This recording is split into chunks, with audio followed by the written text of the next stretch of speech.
The stories of Mahabharata, retold by Sudipta Bhaumik.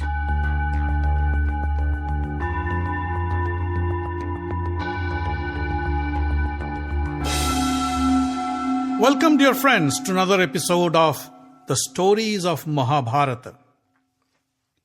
In the last episode, we heard about the 11th day of the battle, when Drona was appointed the commander-in-chief of the Kaurava army.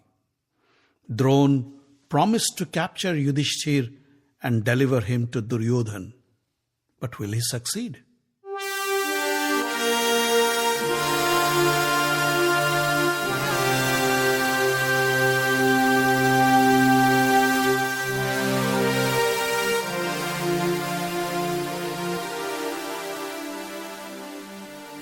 As the dusk fell upon the vast Kurukshetra grounds, the Pandava and the Kaurava soldiers dragged their tired and injured bodies to the respective tents.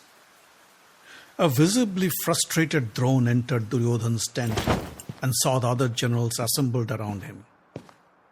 Drona put down his helmet and said, "I am sorry, Duryodhan. Today I couldn't keep my promise. It was impossible to shake off Arjun from Yudhishthir's side. And as I said before, with Arjun around, we can never capture Yudhishthir alive. If you can arrange to pull away Arjun to some other part of the battlefield, I'll get you Yudhishthir." Susharma, the ruler of the Trigartas, and his brothers were among the assembled kings. Susharma stepped forward and said, "King Duryodhan, if you permit, we the Trigartas can engage with Arjun and draw him away from his brother Yudhishthir. Arjun has always treated us with disrespect, and nobody wants him dead more than us. It will be our pleasure to kill Arjun and help you win this war. I can assure you, tomorrow either Arjun will die or the earth will be void of the Trigartas." Duryodhan accepted the offer with no reservations. The Trigarta brothers, Susharma, Satyarath, Satyavarma, Satyabrata, Satyeshu and Satyakarma, assembled their warriors to prepare for the pledge ceremony.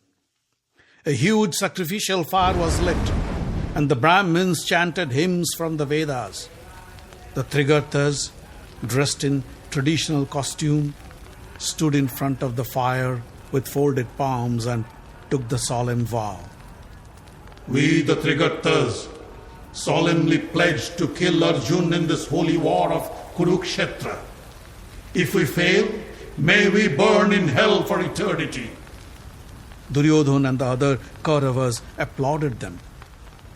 "My dear Trigartas," Duryodhan said, "warriors who take such a deadly pledge are honored by the Kshatriyas as the Sangsaptaks, the death-defying valiants. We all know killing Arjun is a huge challenge, and not many would dare to venture upon a mission like this. But with your courage and will, I am sure you will succeed in achieving your objective." The Trigartas then moved to the edge of the battleground just beyond the Pandava camp and yelled insults at Arjun, daring him to fight them the next day. Yudhishthir looked at Arjun and said, "Pay no attention to their calls. This is Duryodhan's ploy to pull you away from me." Arjun was in a fix. He sat next to Yudhishthir and said, But if someone challenges me to fight, how can I refuse? It's against my principle. I must fight. I beg you, please permit me to teach these arrogant Trigartas a lesson they deserve." Yudhishthir knew he was in a difficult situation. He stood up and said, I understand. But you know, Drona has made it his sole mission to capture me and hand me over to Duryodhan in chains. Now I leave it up to you to do the right thing and ensure my protection. Satyajit, a gallant warrior from Panchal, was standing nearby. Arjun looked at him and said, "Don't worry, brother. While I am away, Satyajit will protect you from Drona. Satyajit is a skilled warrior, and as long as he is alive, I can assure you, Drona won't be able to touch a single strand of hair on your body. In case Drona manages to neutralize him, then don't wait. Ask your charioteer to leave the battlefield immediately." Satyajit was overwhelmed to be given this huge responsibility. He bowed to Yudhishthir and said, "O king, have faith in me. I will protect you from Drona till my last breath." Yudhishthir had no other option but to agree. The next morning, with the sound of the conch shells, the two sides clashed for the 12th time on the Kurukshetra battlefield. As per their plan, the Trigartas laughed at Arjun and yelled, "Come on, Arjun! Come on! If you have the guts, come and fight us! Today we will show the world that all your gallantry and prowess is nothing but a big hype." Arjun said to Krishna, "Look at these fools. They're about to die, yet they're laughing. Take me to them. I don't want them to wait for their death." Arjun picked up his Devadatta conch and blew it. The loud sound of the conch shook the Trigartas to the core, and for a moment they were unable to move. Soon they recovered and attacked Arjun with full vigor. Arjun retaliated by showering deadly arrows at them, and the Trigarta soldiers dropped like flies. Overwhelmed by Arjun's attack, they began to flee the battlefield. King Susharma yelled at them, "Friends, don't panic! Have you forgotten your pledge? If you flee, you will be the laughing stock of the Kshatriyas. Come back and fight like true Trigarta warriors." Susharma's spirited words were not wasted. The warriors turned back and once again attacked Arjun with full force. Arjun realized these Sangsaptak warriors weren't giving up so easy. He pulled out his magical Tastra weapon built by none other than Lord Vishwakarma. The weapon created a fantastic illusion, and the Trigarta warriors saw each other as Arjun or Krishna. Bewildered by the magic, they began to strike and kill each other, and Arjun took this opportunity to wipe them out with his deadly weapons. But the illusion didn't last long. Soon, the Trigartas recovered, and their arrows engulfed Arjun in a dark cloud. Arjun hurled his Vayuastra, and the winds churned up and created a huge tornado that blew away the enemy soldiers like dead leaves. While Arjun was busy fighting the Trigartas, Drona created the Garuda formation and attacked Yudhishthir. The formation had Duryodhana at its head, along with Kritavarma, Kripacharya, Salva, Karna, Jayadratha, and many others at its pivotal points. On the Pandava side, Drishtadumna arranged his army in a half-moon formation to counter Drona. Yudhishthir called Drishtadumna and said, "Make sure Drona doesn't capture me. Don't worry. As long as I am alive, Drona won't be able to come anywhere near you." Drishtadumna tried to assure Yudhishthir and then commanded his army to attack Drona. Drona, however, didn't care for Drishtadumna. His sole target was Yudhishthir. With incessant arrows flowing out of his bow, he continued to mow down the Pandava soldiers and clear his path towards Yudhishthir. Satyajit stepped forward to stop Drona from reaching Yudhishthir. He fought gallantly to keep his promise, but Satyajit was no match to Drona's skills. Drona's arrows pierced his armor and killed him instantly. Yudhishthir remembered Arjun's advice. He asked his charioteer, Take me away from Drona as soon as you can." He called out to Drishtadumna and the other Pandavas, "Give me cover! Keep Drona engaged while I leave the battlefield!" Drishtadumna, Sikhandi, Satyaki, Chetikan, they all tried their best to stop Drona, but he was simply unstoppable. Who would have thought that this mild-mannered old Brahmin could be so fierce? They gave up and began to flee the battle along with the other Pandava soldiers. Duryodhana noticed the plight of the Pandavas and laughed. Look at them running away from Drona, he said to Karna. It seems our great Guru Drona will keep his promise today and get me Yudhishthir. Karna wasn't laughing though. He was watching Bhim fighting with his usual ferocity and advancing towards Drona. Don't be so sure, my friend, said Karna.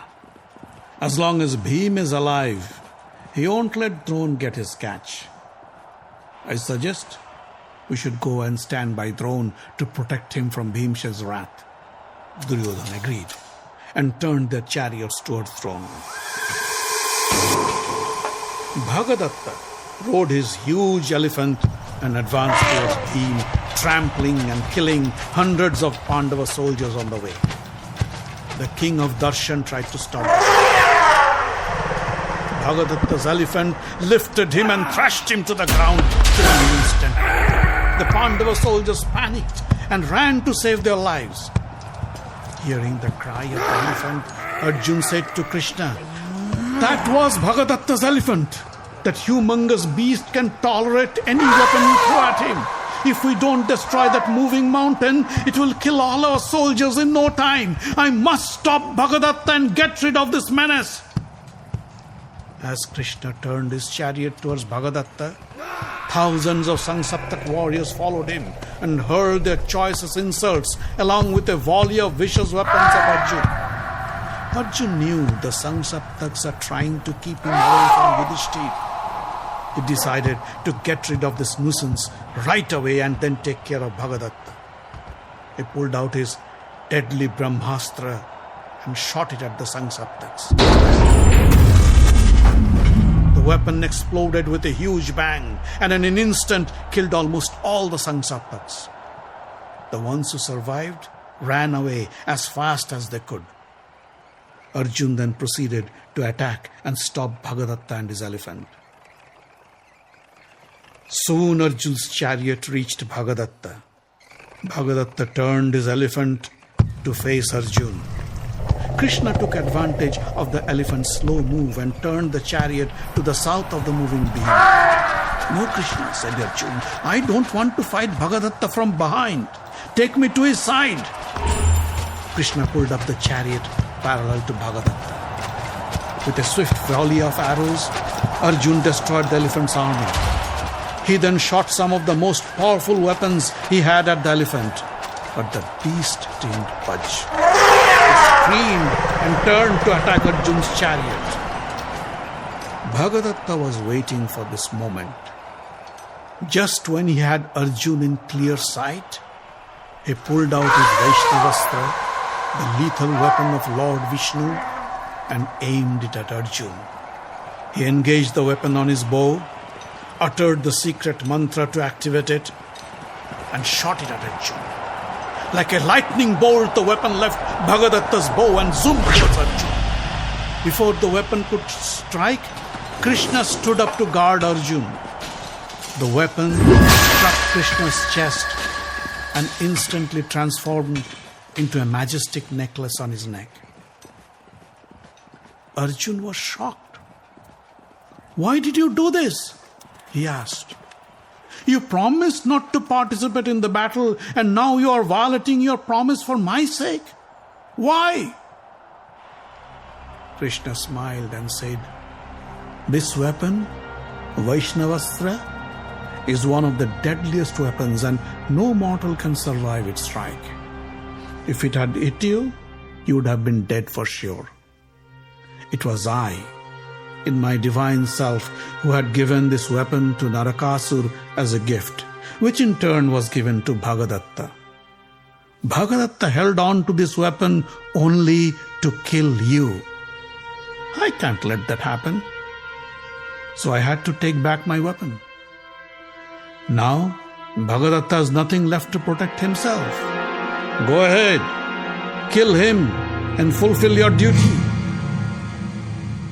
Arjun pulled out the powerful Naraj weapon and hurled it at Bhagadatta's elephant. The weapon pierced the elephant's heart, killing the beast instantly.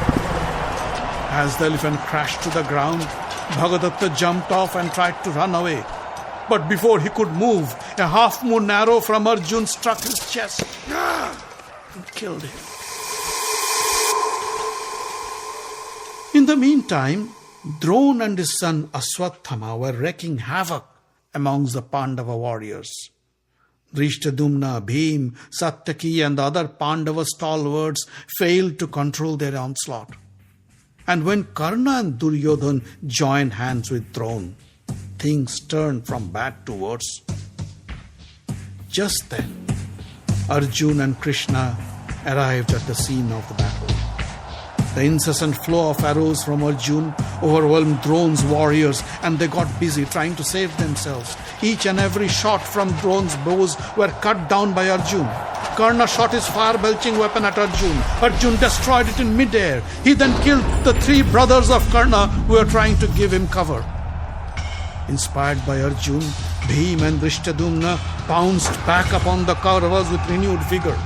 With their swords and maces, they began to destroy hundreds of Kaurava warriors. The Kaurava warriors panicked and began to flee. Soon, the sun went down the western horizon, and the conch shells rang out to signal the end of the 12th day's battle. The warriors sighed in relief as they struggled to drag themselves back to their respective camps to get some rest.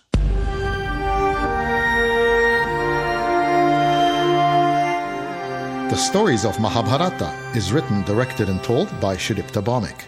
Audio engineering, original music and sound design by Avi Ziv.